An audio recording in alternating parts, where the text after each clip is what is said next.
Le Cette monde, conférence va maintenant être enregistrée. pour que tout le monde entende correctement cette présentation, nous vous demandons, coupez vous-même vos micros.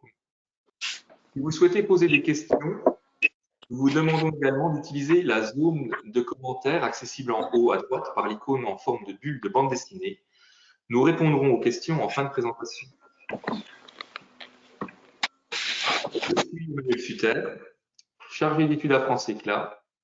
Je suis en charge de différents projets dont ceux qui nous intéressent plus particulièrement aujourd'hui, CAO, fabrication additive. Nous allons bientôt commencer notre présentation dont le déroulé est suivant.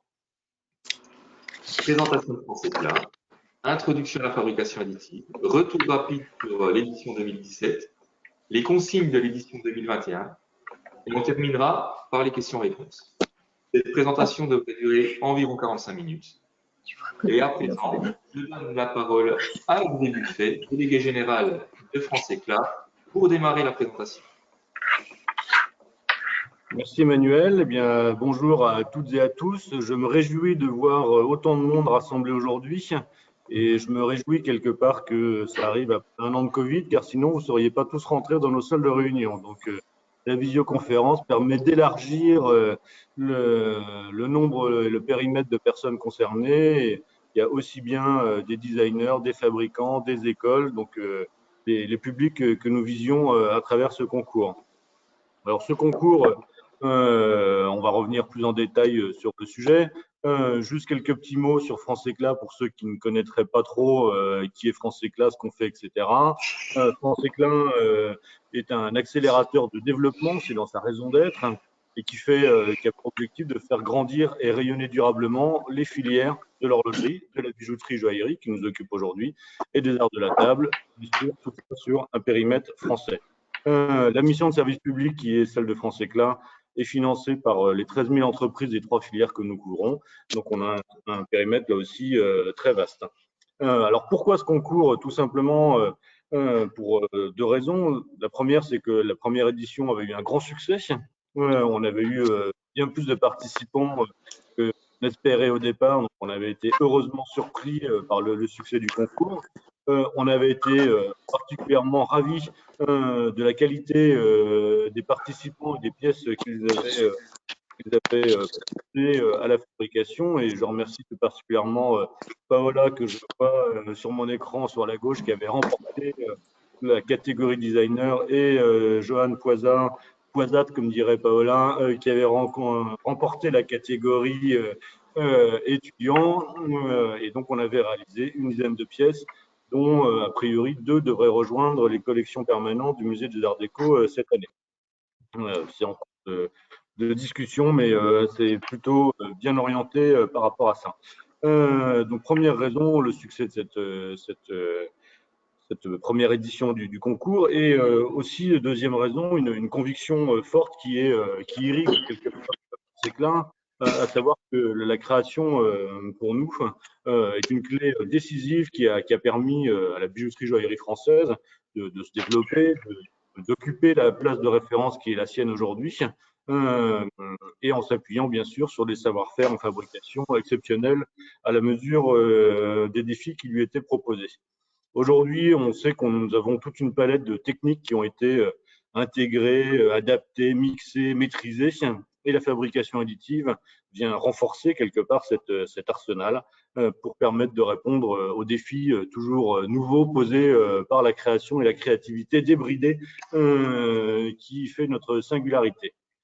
Donc, en mixant ces deux points d'entrée, le succès de la première édition et cette conviction forte sur la création, axe de différenciation et de succès, on a rajouté un petit ingrédient qui est l'émulation propre à tout type de concours. Et comme toute compétition, c'est un vecteur fort voilà, de propositions, de rassemblement. C'est un moyen de parler du bijou, c'est un moyen de parler de vous. C'est un moyen de parler de la bijouterie joaillerie, du savoir-faire français. Donc, il y a plein de bonnes raisons qui nous poussent à organiser un concours. Pour donner encore plus d'élan, je dirais, outre le fait qu'on s'inscrit un peu en contrepoint à un contexte qui est quand même un petit peu lourd psychologiquement, économiquement et autres avec la pandémie, On a ouvert ce concours d'une part à une nouvelle catégorie en quelque sorte, qui est toute la catégorie des fabricants, créateurs, artisans, donc qui vont pouvoir rejoindre les designers et les étudiants dans la proposition de pièces pour le concours.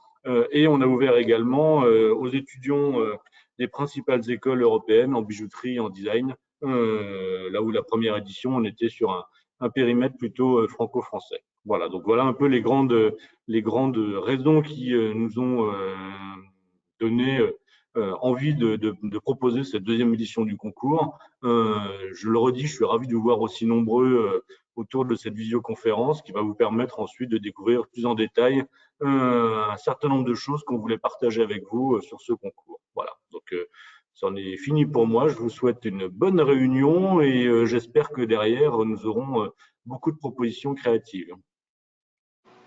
Manuel? Oui, ben, je reprends la parole. Merci beaucoup, Hervé.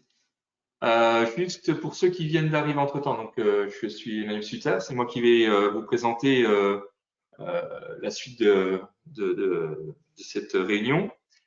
Petit rappel pour ceux qui viennent d'arriver, la session est enregistrée, sera disponible en replay. Merci de couper vos micros et toutes les questions doivent passer par le chat écrit. On y répondra en fin de réunion. Voilà, merci beaucoup. Et avant de vraiment commencer, on va juste vous demander de travailler un tout petit peu. On vous a mis un petit QR code pour ceux qui peuvent l'utiliser pour remplir un petit questionnaire. Il y a 3 questions assez rapides qui est anonyme. En parallèle de ça, il vient d'être posté aussi le raccourci de ce QR code dans la zone de commentaires pour ceux qui n'ont pas l'application. Vous avez pour à peine 10 secondes pour répondre à ces questions. Hein, c'est vraiment très rapide. On vous remercie d'y participer et vous aurez un deuxième questionnaire en fin de réunion qui vous sera présenté également. Donc merci de l'utiliser. Ça nous permettra, on va dire, d'avoir une idée de vos profils entre guillemets. Alors, aujourd'hui, nous allons parler donc du concours Les bijoux s'impriment en or, qui a pour but de mettre en avant la technologie de fabrication additive. Tout le monde a entendu parler, soit directement en ces termes, soit par le biais de l'impression 3D de cette technologie. Alors, je vous propose de commencer par définir celle-ci. On trouve ici une définition normalisée dans la norme NFE 67001.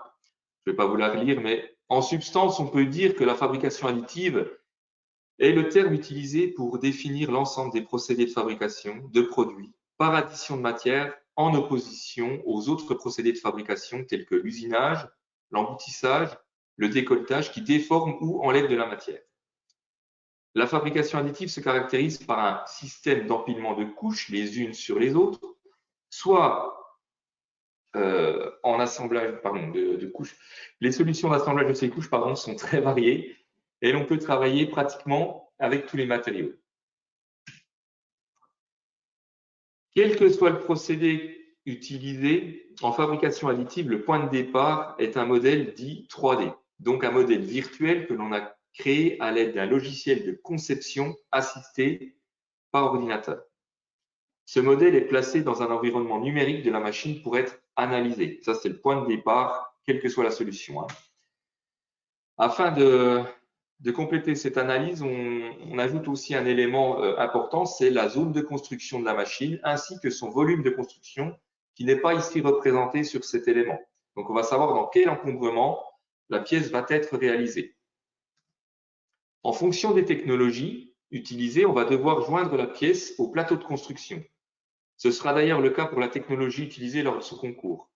La liaison est ici représentée par une petite partie marron qui est située en dessous de la pièce virtuelle et qui est reliée au plateau de construction. On dit que la fabrication additive est une technologie d'empilement de couches les unes sur les autres. Pour cela, lors de la préparation du fichier de travail, nous découpons virtuellement la pièce et ses supports en petites couches, représentés ici en nuances de marron. L'épaisseur des couches va dépendre de la technologie utilisée. Elles peuvent être de plusieurs centimètres jusqu'à quelques microns.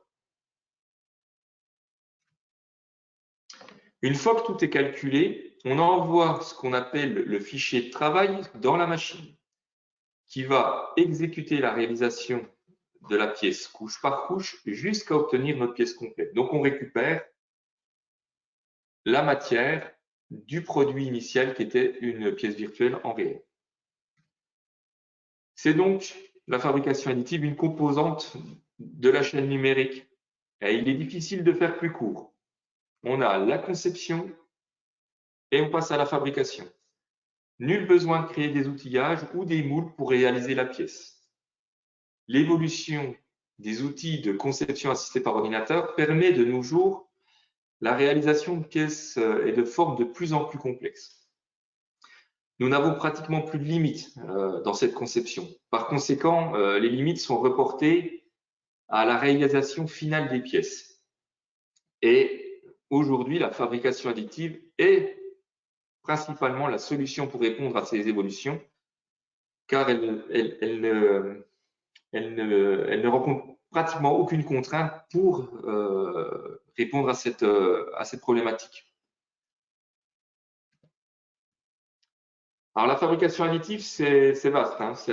C'est une dénomination qui regroupe de nombreuses technologies. Et celles-ci ont été divisées en 7 grandes catégories dans la normalisation, hein, puisqu'aujourd'hui, on est sur une technologie qui se normalise. Donc ça veut dire qu'on est sur une technologie qui évolue et qui avance dans son domaine industriel. Donc, les solutions, je vais vous lister assez rapidement les différentes technologies, mais ce n'est pas le but principal de cette présentation, hein. Mais on a, par exemple, sur la gauche de votre présentation, des solutions qui mettent en œuvre des résines liquides sous forme de bain, et ces résines liquides sont durcies soit par des lasers, soit par des lampes spécifiques. On appelle ça aussi stéréolithographie, par exemple. Les deux solutions suivantes utilisent des poudres, qu'elles soient métalliques ou polymères. C'est la même catégorie, hein. On parle de lit de poudre, on parle de binder jetting. La différence entre les deux, c'est que on va traiter, on va dire, des lits de poudre qu'on va soit fusionner, soit friter, soit enduire de colle ou d'adhésif. On a aussi d'autres technologies, la material jetting, qui en fait correspond à l'impression 3D, ce qu'on entend souvent parler. On va déposer des gouttelettes de matériel qui va durcir localement, et on ne dépose que ce dont on a besoin. Et l'une des technologies les plus populaires, c'est l'avant-dernière, hein, Material Extrusion, qui est l'extrusion, le dépôt de fil extrudé, hein. C'est une technologie très accessible, hein. Pour moins de 200 € aujourd'hui, vous pouvez vous équiper d'une imprimante de ce type-là et découvrir vous-même la fabrication additive. Alors, toutes ces catégories ouvrent la technologie de fabrication additive à de nombreux secteurs d'activité, et chacun en tire parti de ses avantages à sa manière, hein. Alors, les premiers à avoir, on va dire, tiré leur épingle du jeu, ou en tout cas explorer cet univers, c'est le monde de la mécanique, le monde de l'aéronautique, le médical. Aujourd'hui, on va retrouver aussi de l'application dans l'univers de l'architecture, le design, les jouets, la chaussure et évidemment la bijouterie joaillerie, hein. Je vous propose de regarder quelques exemples, histoire de s'imprégner un petit peu de la technologie. On a ici un exemple de luminaires. Luminaires qui ont été réalisés par fritage de poudre polymère. Elle permet, alors la fabrication additive, de produire à partir d'un concept commun de nombreuses itérations. Ici, c'est le cas de ces abat-jours, hein. On a une forme qui a été définie au niveau informatique, et puis grâce à une conception assistée par ordinateur qui suit, on va dire, une logique algorithmique, on va pouvoir générer sur une surface référente une quantité, on va dire, infinie de propositions. Et l'avantage, c'est qu'entre chaque itération, quand on envoie ça vers la machine de fabrication additive, on n'est pas embêté par comment je vais la produire, puisque la machine, elle va simplement suivre notre modèle CAO. Et on ne se pose pas la question de est-ce que je vais y arriver, puisqu'on n'a pas d'outillage à faire pour aller vider une partie plus ou moins importante. On n'a pas un galbe particulier à préparer. Voilà, on n'a pas d'outils à choisir. C'est l'avantage, on va dire, de la technologie. On a notre fichier CAO, on l'envoie vers la machine, on récupère la pièce. Si on a respecté, évidemment, les logiques de construction. Si on prend d'autres exemples, dans le cadre de l'immobilier aussi, on a de nombreux démonstrateurs qu'on va trouver assez facilement. Si vous surfez un petit peu sur Internet, vous tapez fabrication additive, impression 3D, vous allez trouver des pages et des pages d'exemples. Ici, on a l'exemple du siège biomimicry, qui est le résultat d'un projet de fin d'études qui avait pour but de concevoir un fauteuil en matière souple dont la densité a été maîtrisée, volontairement maîtrisée pour qu'elle soit plus ou moins souple en fonction des endroits qu'on souhaite assouplir. Le projet de la designer qui a proposé ce projet, c'était d'être capable de produire aussi en local, c'est-à-dire que on va pouvoir utiliser une machine de fabrication additive qui est entreposée là, produire et vendre dans un rayon, on va dire, relativement local, avec aussi un seul matériau facilement recyclable et ne pas avoir, par exemple, des multimatériaux à coller, à assembler et qui seraient par la suite difficilement recyclables. Donc voilà, le projet était à double valeur, on va dire, essayer les nouvelles technologies et en plus penser recyclage du produit. Cette fabrication, elle a été validée, son projet de fin d'études a été, on va dire, plutôt bien accueilli et en plus, c'est le point de départ pour plein d'autres projets. À côté de ça, sur la droite de votre écran, vous avez ici une pièce qui a été réalisée en frittage de poudre polymère, comme on a pu voir les luminaires avant. L'avantage, c'est que c'est quelque chose qui est très résistant. On a une conception ici de type Eiffel, mais sans la multitude de pièces assemblées mécano-soudées habituelles pour faire ce genre d'éléments. Une seule pièce résistante est réalisée pour ce piétement de table. Donc ça, c'est l'intérêt aussi de la fabrication additive, minimiser le nombre d'éléments, concevoir en une fois plutôt qu'en plusieurs. Dans le cadre de l'architecture, ici, on a volontairement choisi de vous montrer uniquement l'aspect maquette qui permet de valider des projets plus ou moins ambitieux, on va dire, mais également de les promouvoir, puisque après, on va pouvoir facilement montrer en dehors d'un écran, puisque la réalité virtuelle permet effectivement aujourd'hui de se rendre compte de beaucoup de choses, mais on aime bien toucher, on aime bien voir, on aime bien sentir les proportions et l'outil de fabrication additive vous ajoute ce ressenti. Ce qui est aussi intéressant, c'est que dans le cadre de l'architecture, je vous invite à aller, si vous le souhaitez, découvrir ça sur Internet. Ils utilisent aussi la fabrication additive pour construire des maisons. Là, je vous ai pas mis volontairement d'exemple, mais avec des systèmes qui vont déposer du béton, et donc en échelle 1, une vraie maison, du béton et qui va être piloté de la manière avec la logique de la fabrication additive. Donc, on est capable, dans cette technologie, de travailler à des échelles très grandes. Et si on s'intéresse par exemple à l'univers de la mode, qui utilise également cette technologie, par exemple pour présenter ses collections des solutions de fabrication additive. Ici, on a à droite, par exemple, une cravate réalisée en éléments rigides, mobiles les uns par rapport aux autres. Et en plus, ici, c'est pas uniquement un concept, c'est une gamme qui est aujourd'hui proposée à la vente. Vous pouvez retrouver ça effectivement et vous achetez ce genre d'éléments. Et sur la gauche, vous avez ici la réalisation aussi d'un châle qui est en matériaux souples pour montrer un petit peu la diversité des possibilités.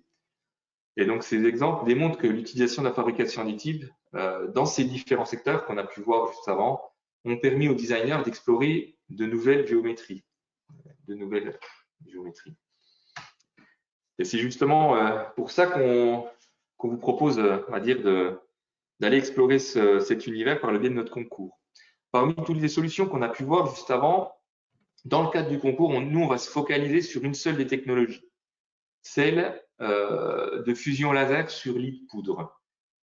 C'est effectivement celle que nous allons utiliser ici à France Éclat pour réaliser les pièces qui seront sélectionnées. On va travailler avec de la poudre d'alliage d'or, directement l'alliage, hein, donc avec des poudres dont les tailles de grains sont très très fines. Hein, on est sur des tailles qui sont inférieures à 50 microns, qui seront étalées donc en lit de poudre, hein, c'est ce qu'on appelle un lit de poudre. Et la technologie pour réaliser la pièce, c'est de la fusion laser. Donc on va fusionner, ça veut dire fondre, hein, rendre liquide temporairement, hein, le temps d'amalgamer la poudre.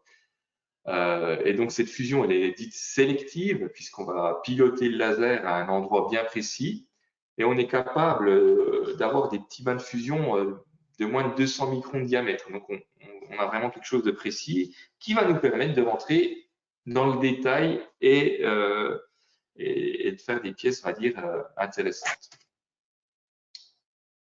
Alors un petit tour justement pourquoi on en est arrivé là et aujourd'hui on vous propose ce second concours, c'est que nous, dès le début des années 2000, on s'est intéressé aux solutions de conception assistée par ordinateur adaptées à l'univers de la bijouterie et aux moyens de produire ces pièces virtuelles qui, déjà à l'époque, étaient assez complexes. Et on s'est très vite tourné vers la fabrication additive, qui a été dans un premier temps abordée à France Éclat par la réalisation de pièces en résine ou en cire, qui permettaient d'être traitées par un procédé bien connu de notre univers, c'est la fonte à cire perdue. Et puis, en 2008, on a commencé à travailler sur la fusion laser des métaux précieux. On a exploré diverses solutions et nous nous sommes équipés pour permettre aux entreprises d'horlogerie, bijouterie, joaillerie et même d'orfèvrerie d'accéder à cette technologie. En 2017, nous avons réalisé le premier concours, les bijoux s'impriment en or, dont nous reparlerons juste après. Et plus récemment, nous avons mis en place une plateforme technologique qui permet aux entreprises de notre secteur d'activité d'accéder à la technologie, mais cette fois pour explorer leurs propres projets. Donc, il est possible de venir à France Éclat et d'expérimenter soi-même la technologie pour faire des pièces en métal précieux. Un petit retour sur l'édition 2017, édition dont a parlé M. Buffet en introduction, qui est donc la première édition du concours Les bijoux s'impriment en or. Vous avez ici la liste des finalistes qui avaient été retenus et qui avaient eu le privilège d'avoir leurs pièces réalisées. Vous avez aussi l'exemple en bas de toutes ces pièces qui sont très variées et dont vous avez peut-être eu l'occasion de voir les produits dans nos diffusions, que ce soit dans nos lettres d'information, sur notre site ou dans les différentes communications qu'il y a pu avoir ces dernières années. On va nous arrêter sur les deux gagnants qui ont été d'ailleurs déjà cités par M. Buffet. On a le gagnant de la catégorie étudiante qui était Johan Poisa avec son pendentif Kepler. C'est un projet qui est composé de 6 éléments qui sont en rotation les uns dans les autres et qui a très bien fonctionné. Hein. La conception a été une réussite. Il en a d'ailleurs gagné le concours version étudiante.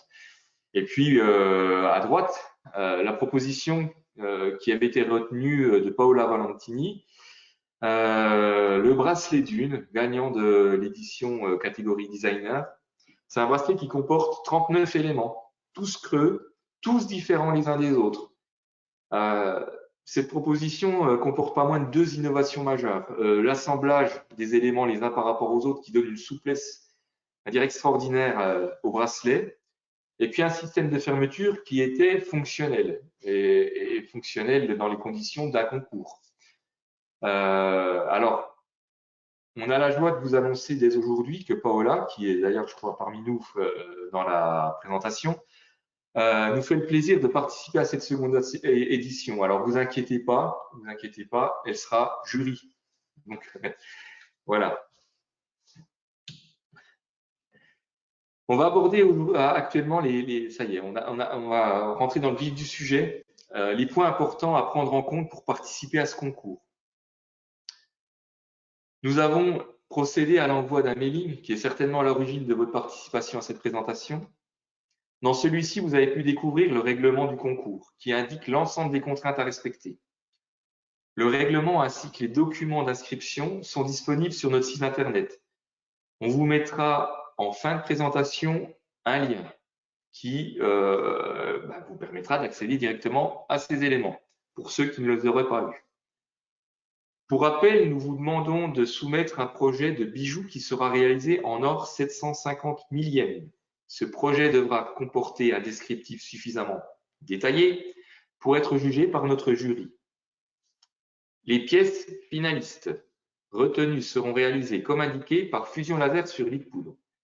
Les pièces qu'elles comportent un ou plusieurs éléments devront être produites en une seule fois sans possibilité d'assemblage par la suite.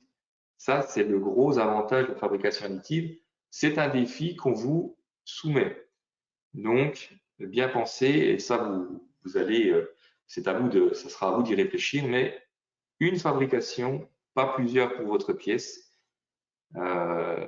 et pas d'assemblage par la suite. Les principales nouveautés de cette édition sont l'ajout d'une thématique que vous retrouverez en annexe du règlement, qui sont mis en exemple en dessous ici. Il s'agit d'un extrait du thème du cahier Influence 2021 de France Éclat qui s'intitule Archaïque futuriste.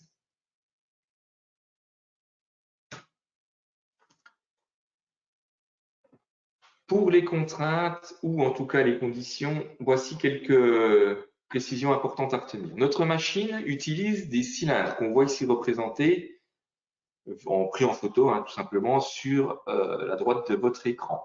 Les dimensions maximales de la pièce qui sera à produire doivent être contenues dans un cylindre de 90 mm de diamètre et de 70 mm de hauteur.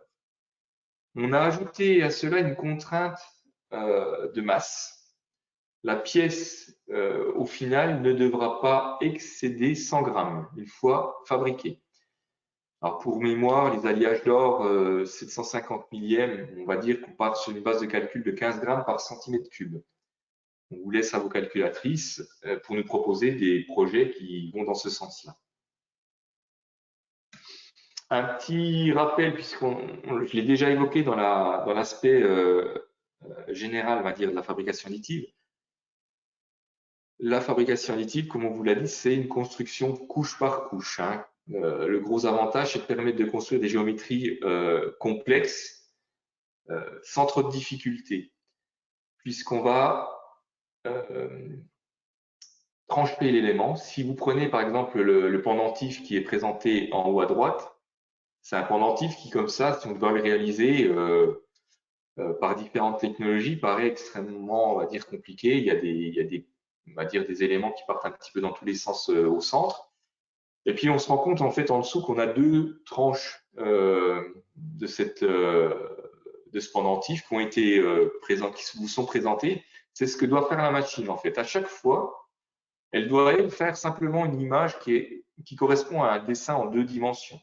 Donc, si on coupe couche par couche un objet complexe, on récupère une multitude de dessins en 2 dimensions qui sont finalement qu'un simple crayonnage de noir sur un papier blanc. C'est rien de plus simple à réaliser.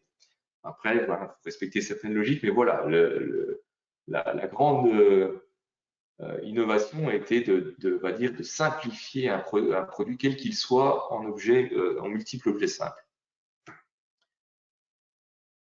Des points essentiels, c'est que ces pièces, dans le cadre de notre solution, le fusion solide poudre,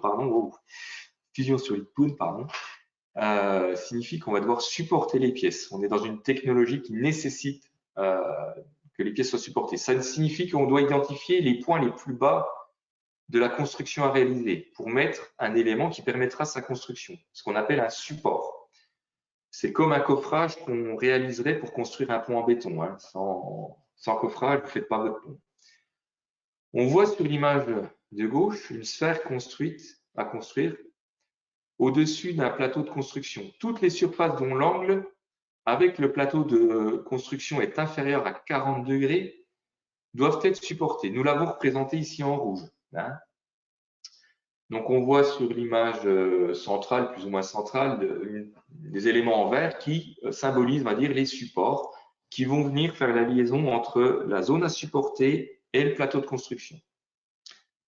Sur la figure de droite, c'est la même idée. On a simplement mis une petite vue en perspective pour vous montrer en fait aussi l'intérêt de se poser la question. Je vais construire une pièce. En fonction de l'orientation de cette pièce, je vais avoir plus ou moins de supports, plus ou moins orientés de manière intéressante. Et donc, on a, on va dire, quelques questionnements à se poser sur la manière de poser ces supports. Alors, je vais vous donner quelques explications en plus. Ici, on a schématisé, alors, quelques exemples.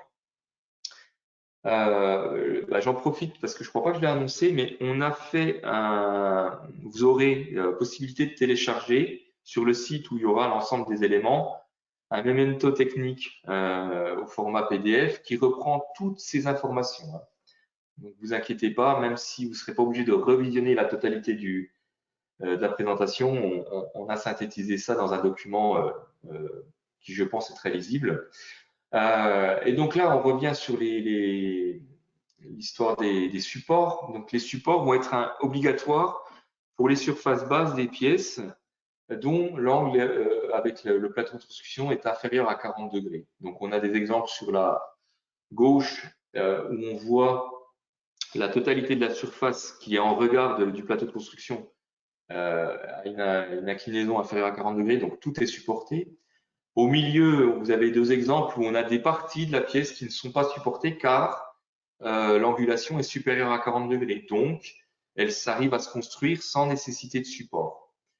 Et puis, on a sur la droite des géométries particulières. Si on prend une goutte d'eau, enfin une forme de goutte d'eau, hein, et qu'on vient en faire des creux dans un élément, on va se rendre compte que, en fonction de l'orientation de cette goutte, elle va nécessiter soit un petit support, soit aucun support, et on fera une géométrie qui nous intéresse.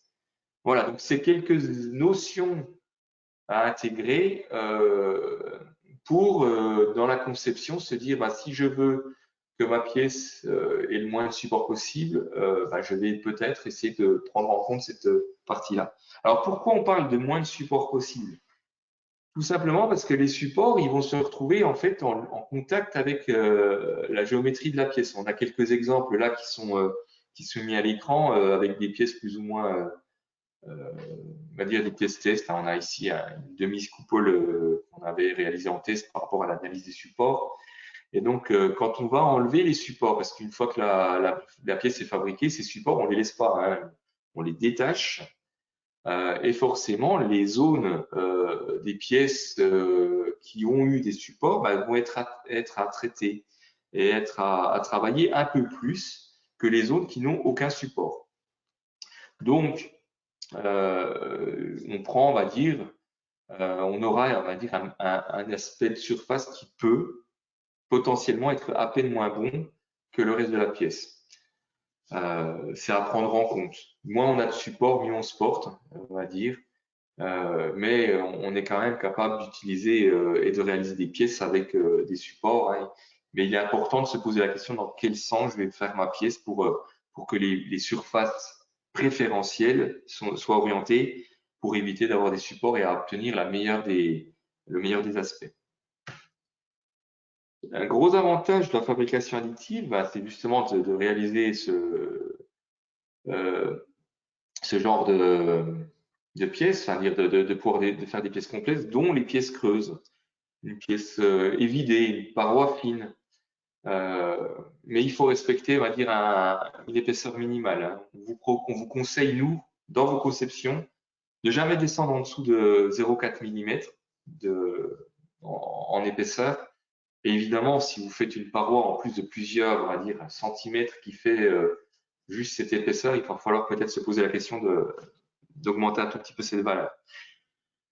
Les parois, les pièces creuses si le volume est suffisamment important, on peut aussi envisager de les renforcer pour conserver une résistance mécanique. C'est l'exemple en bas à droite avec, on va dire, un ajout d'une structure lattice à l'intérieur de la pièce creuse qui ne se voit pas, hein. Là, on vous a soumis une présentation avec une pièce creuse renforcée par une structure lattice qui est générée automatiquement à l'intérieur du creux, qui a pour but de venir échafauder, on va dire, la pièce et renforcer mécaniquement cette pièce. Voilà, donc ça c'est aussi un point intéressant et qui est à prendre en compte, pour le poids limite qu'on vous a fixé. La fabrication additive autorise la création de pièces imbriquées les unes dans les autres, qui, une fois construites, ne peuvent plus être démontées et donc créer un assemblage, une souplesse. Pour créer ce genre d'éléments, il va être nécessaire de respecter un espace entre les éléments d'au moins 0,2 de millimètre. En dessous de cette dimension, on risque d'avoir la fusion des éléments les uns dans les autres. On voit qu'ici, à l'exemple, c'est la bague serpent d'Alain Gabet, qui a été réalisée pour le concours de l'édition 2017, qui a très bien su tirer parti de cette particularité. Et on voit ici la souplesse de cette bague qui est assez impressionnante.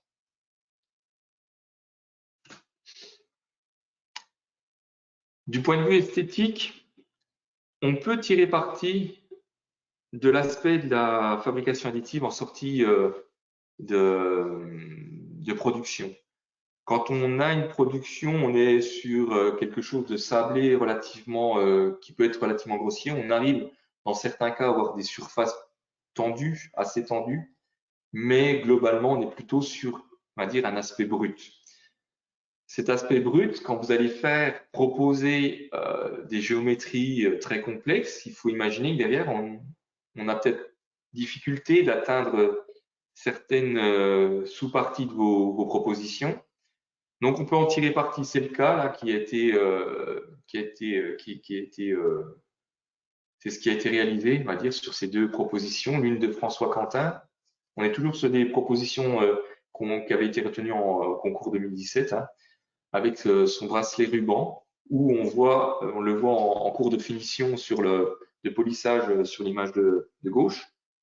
Où il a su tirer parti et mettre en évidence, on va dire, des zones polymiroirs en contraste de zones laissées brutes. Et c'est exactement ce qui a été réalisé sur le bracelet dune de Paola, où on a deux aspects qui donnent justement cet aspect dune au bracelet, entre le brut et le polymiroir. Pour les heureux finalistes, qui seront désignés par le jury à la fin du mois de mai 2021. Vous devrez nous fournir un modèle en 3 dimensions au format du fichier STL. Donc là, effectivement, ça concernera les quelques personnes sélectionnées.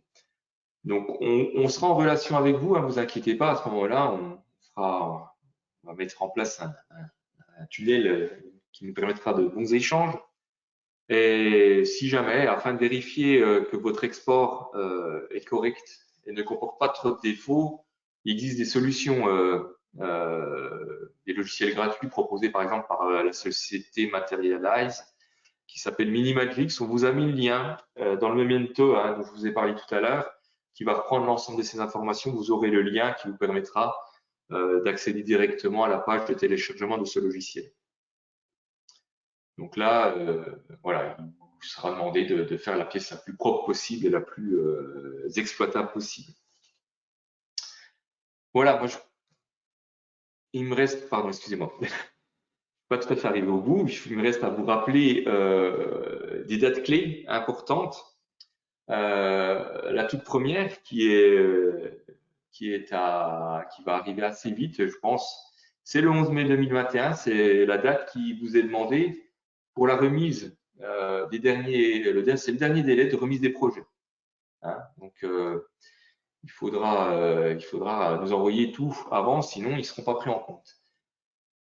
Dès fin mai 2021, on n'a pas encore de date précise, vous imaginez bien que tout n'est pas aussi facile à mettre en place aujourd'hui, avec les conditions que nous rencontrons tous. Une première réunion du jury sera réalisée pour sélectionner les pièces qui vont être fabriquées, donc pour sélectionner tous les finalistes.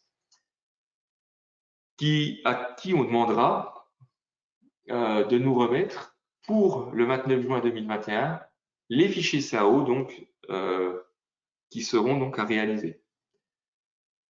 Ensuite, mi-novembre, on aura la seconde réunion du jury qui sera là pour désigner les gagnants des 3 catégories qui ont été précitées. Et à la fin du mois de novembre, une exposition et une remise de prix pour chaque catégorie, le designer, le fabricant et l'étudiant.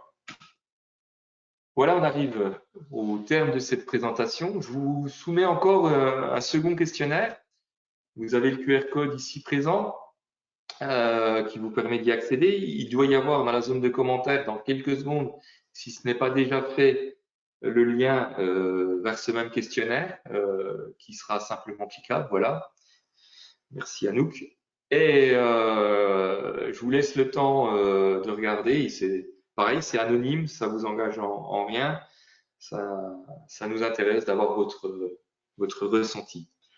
On va d'ailleurs passer aux questions-réponses avec l'ensemble des personnes susceptibles de répondre à vos questions. Donc, vous avez déjà entendu Hervé Buffet en introduction.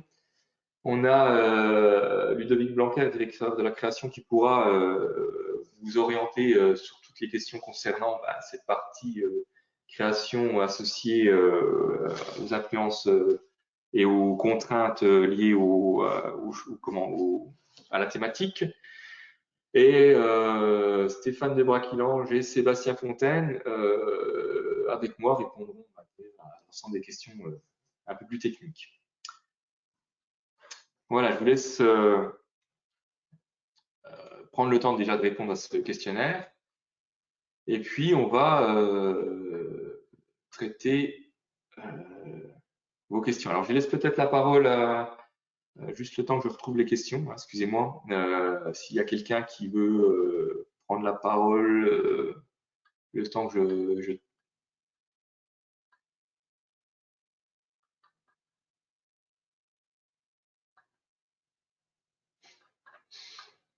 Personne.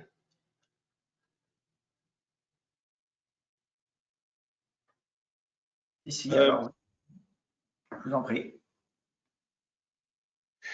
Merci. Bonjour, merci pour la présentation. J'avais une question sur le thème, en fait, sur le côté futur archaïque. Enfin, j'ai pas bien compris. Vous avez dit que c'était issu d'un cahier de tendance, mais j'ai pas bien compris le thème. Vous pourriez peut-être nous préciser un peu? Alors, bonjour Ludovic Blanquer.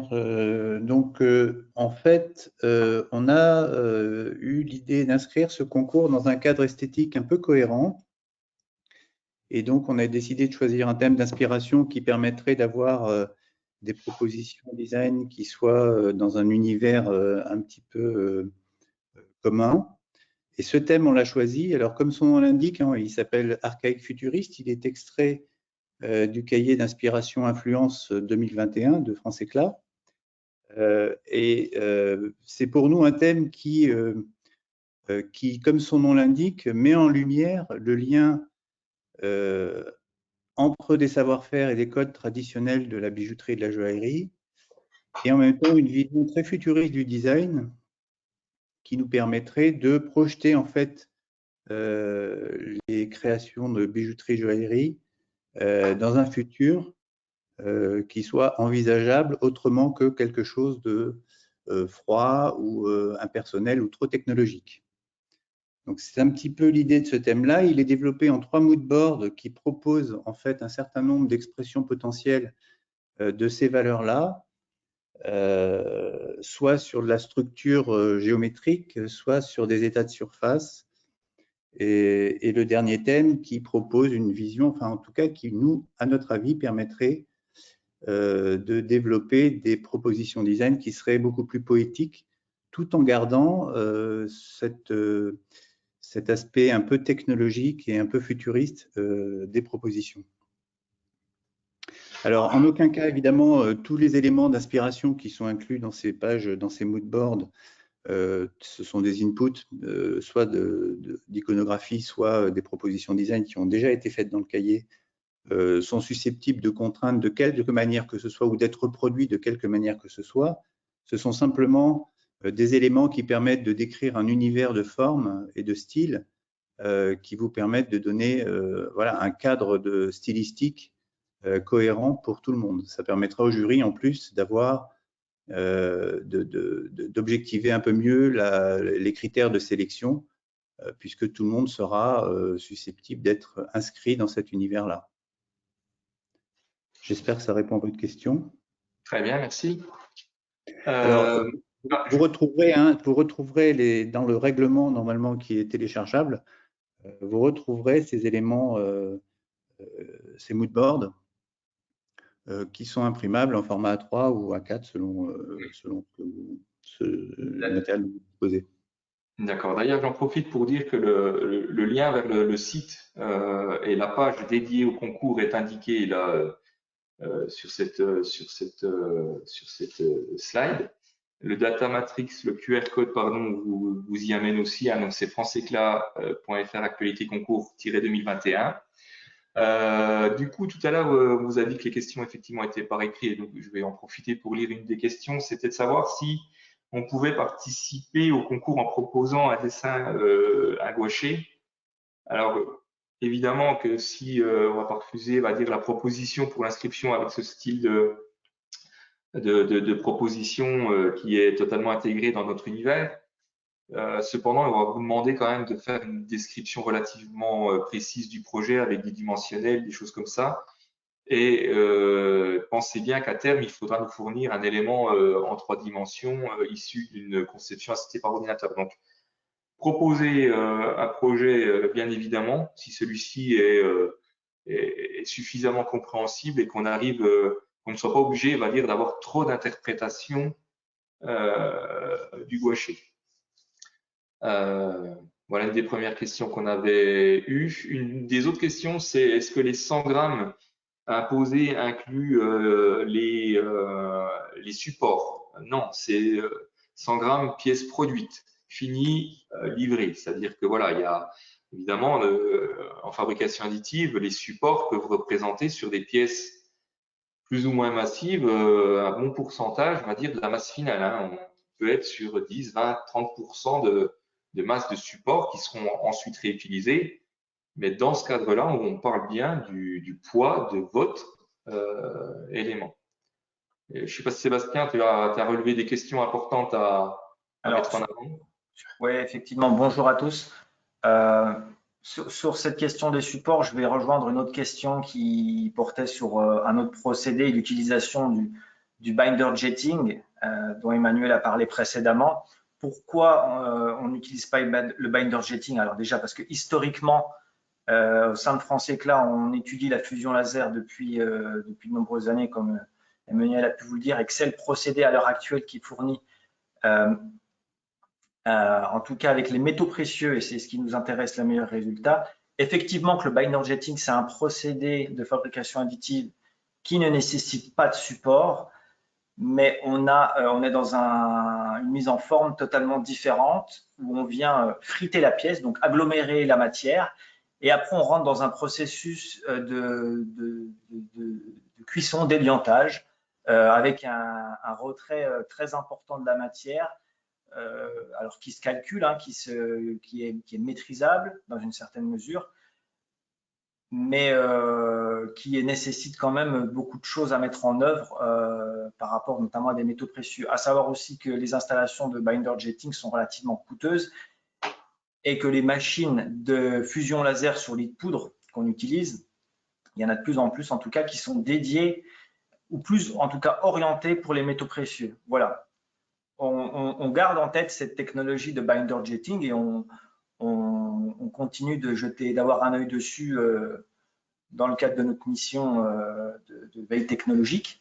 Mais c'est, à notre sens, pas le procédé le plus adapté, notamment dans ce cadre de concours. Hein. Et c'est pas, en tout cas, une machine qu'on possède. Voilà pour cet aparté sur la notion de support.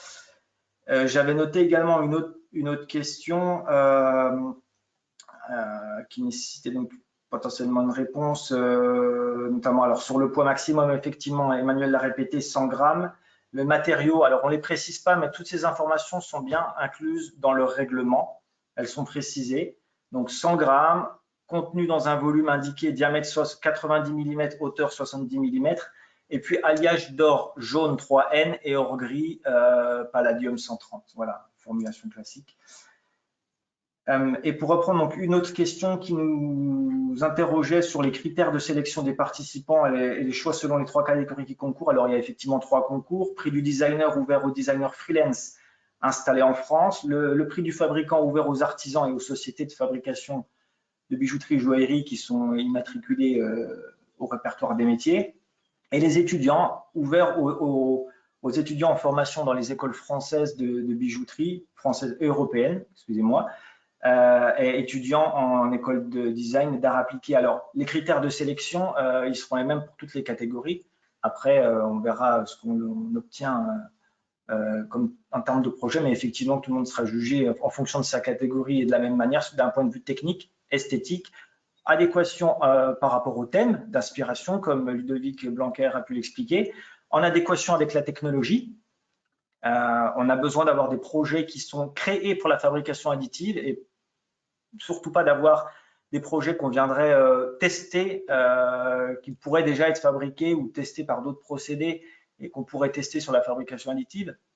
Ça rentrera en compte notamment dans la notion de support, hein, parce que si on a une pièce qui est bien conçue, qui respecte bien les angulations maximum dont Emmanuel a pu parler tout à l'heure, normalement, on a un minimum de support à ajouter. Donc, tout ça, ça rentrera dans le critère de notation. Voilà. J'espère avoir répondu à cette question. Si quelqu'un d'autre veut prendre le relais sur d'autres questions potentielles.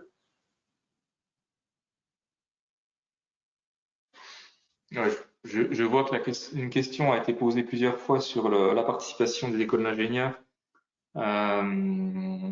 Alors, la cible initiale, c'est école de design, bijouterie avec niveau minimum BMA. Là, forcément, pendant que j'essaie de vous répondre, mon système part en vrille. C'est ouvert aux écoles françaises comme européennes avec un feeling design important. Hein. C'est qu'il faut absolument qu'on ait cet aspect design et art appliqué dans votre cursus de formation. S'il y a un complément à cette réponse que vous souhaitez faire, l'équipe française, n'hésitez pas. Merci. Alors, je reprends la parole. Je vais répondre à la volée à deux, trois questions posées. Y a-t-il une préférence pour une catégorie de bijoux? Aucune préférence. Vous avez pu voir que lors de la première édition, on a eu des pendentifs, on a eu des bracelets, on a eu des bagues, pas de boucles d'oreilles, mais c'était simplement, qui ont été retenus en tout cas. Mais c'est une catégorie de bijoux qui peut être proposée. Et les boucles d'oreilles sont la seule catégorie de bijoux qui peuvent être présentés en éléments séparés. Effectivement, à moins de présenter une boucle d'oreille, ce qui pourrait se concevoir. Alors, après, toujours dans le respect du thème, et l'idée, c'est pas de présenter deux choses totalement différentes pour se dire je vais avoir deux pièces différentes à proposer. Mais voilà, on peut effectivement proposer des boucles d'oreilles ou un bracelet, un pendentif, une bague, enfin voilà, etc. Il y a une question également sur les pièces imbriquées et l'enlèvement des supports. Alors oui, effectivement, si on conçoit sa pièce avec des structures imbriquées les unes dans les autres et qu'on la conçoit mal, on peut nécessiter l'usage de supports. Cela peut nécessiter l'usage de supports et pour les enlever, on va être bien embêté. Auquel cas, je pense qu'il faut revoir sa conception tout simplement et puis faire en sorte qu'il n'y ait pas besoin de support à l'intérieur.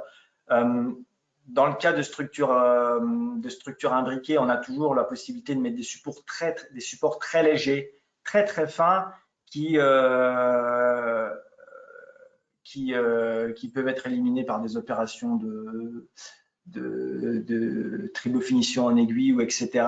Si on a des supports à l'intérieur d'une pièce, une pièce creuse par exemple, eh bien, ils resteront, ça créera une structure, mais globalement, voilà, ça doit absolument être intégré dès le début de la conception. Voilà, cette notion de supportage de pièces et l'impact que ça aura par la suite doit être intégré dès le début.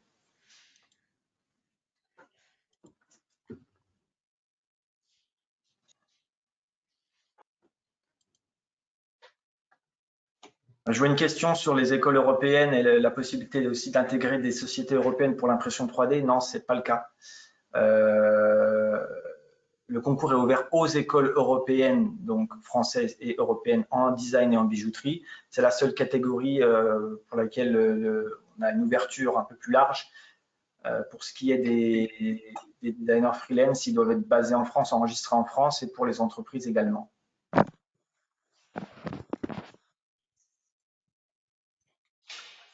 Et concernant le fichier de support, non, ça c'est un travail. Alors, est-ce qu'on doit le fournir? Bien sûr que non. Bon, sauf si ça nous avancera un petit peu, sous réserve d'être sélectionné parmi les finalistes.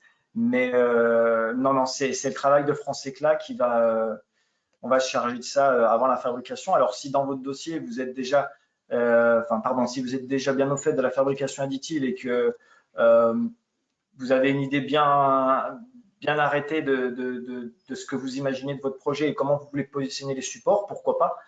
Il n'y a pas de problème, mais effectivement que ça, c'est un travail qui sera réalisé par nos soins.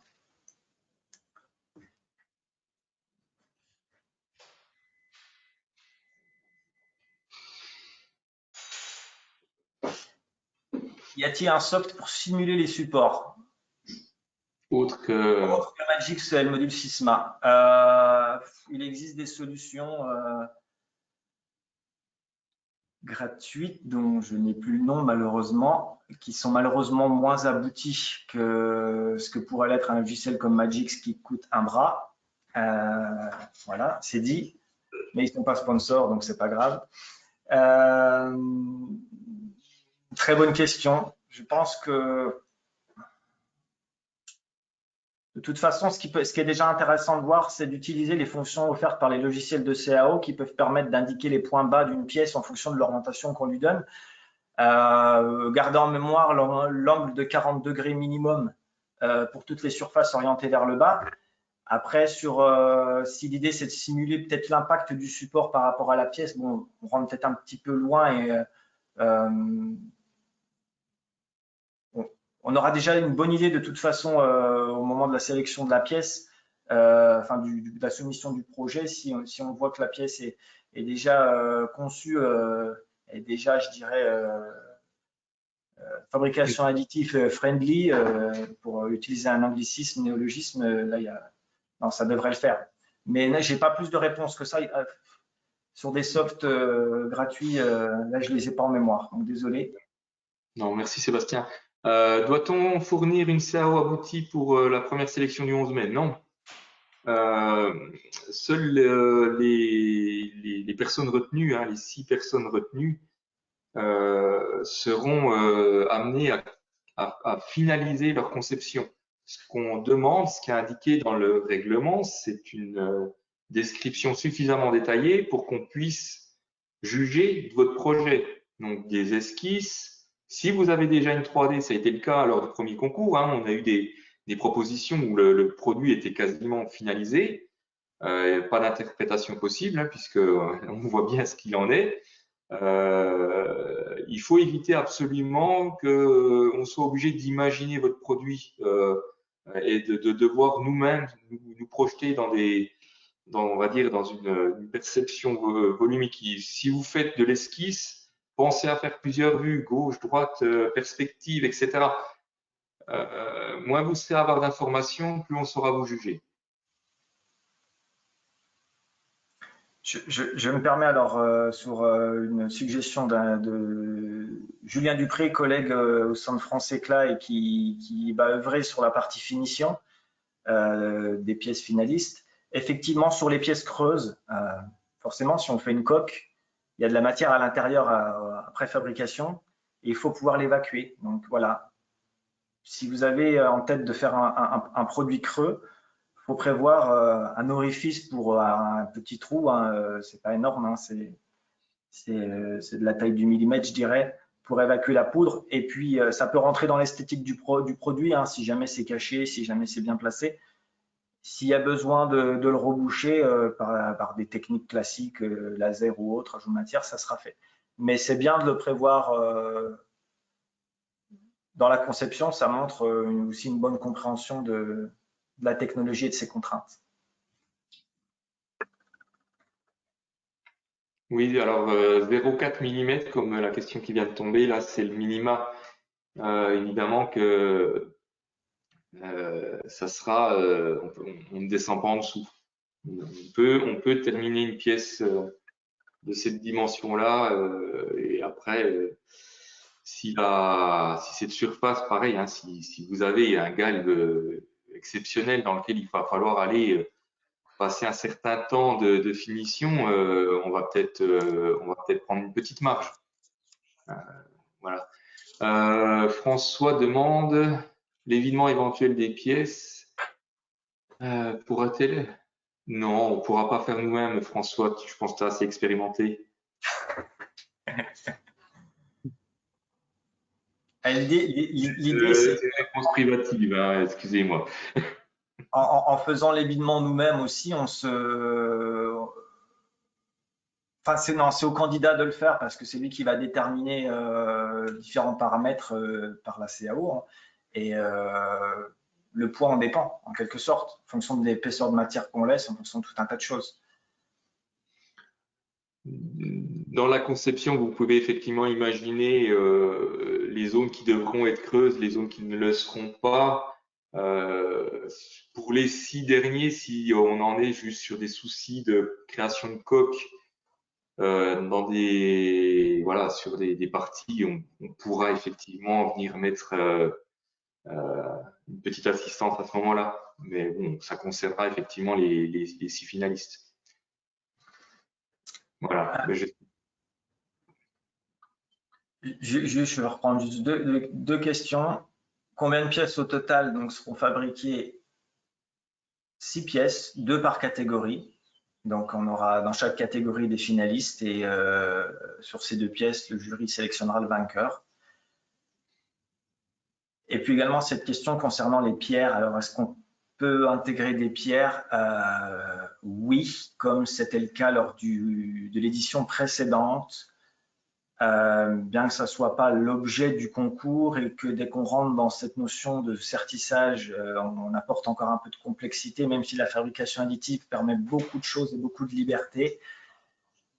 On souhaite encore maîtriser cette fabrication en interne et pouvoir juger tout le monde sur un pied d'égalité. Donc, n'étant pas sertisseur, on accepte tout projet qui permettrait d'intégrer un maximum de 5 pierres synthétiques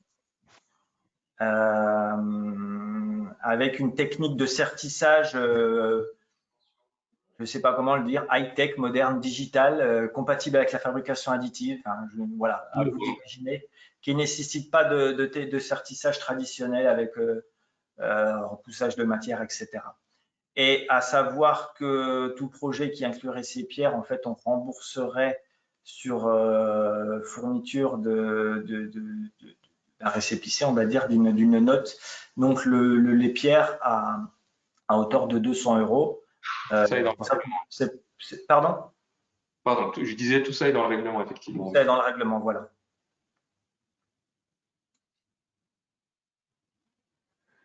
Ouais, je pense qu'on a fait un tour non exhaustif des questions. Dans tous les cas, vous avez une adresse mail qui est concours@franceéclat.fr, qui sera notre lien de communication ensemble. Vous allez recevoir des emails de rappel histoire de garder le contact. Je vais peut-être laisser la parole à Hervé ou Bertrand qui veut prendre la parole pour conclure cette réunion. Je pense que Bertrand meurt d'envie de dire quelques petits mots, donc à vous Bertrand. Merci à tous. Toutes les questions auxquelles nous n'avons pas répondu effectivement à l'adresse contact, la plupart des réponses à vos questions se trouvent dans le règlement. C'est le bénéfice d'avoir déjà fait une première édition il y a maintenant 3 ans, c'est qu'on a un petit peu de recul, et notamment le fait qu'il faut une seule pièce. L'idée n'est pas de fabriquer plusieurs parties. Ça, c'est la question de Francis Alves, pas de fabriquer et d'imprimer plusieurs pièces et de les rassembler ensuite. Il faut que ça soit directement conçu en une pièce. Merci beaucoup à tous pour votre présence et votre participation.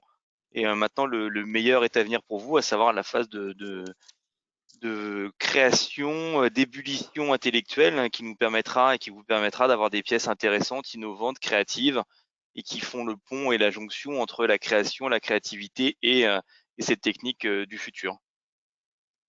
Merci à tous de votre présence. Merci. À bientôt. Au Merci. revoir. Merci, à bientôt.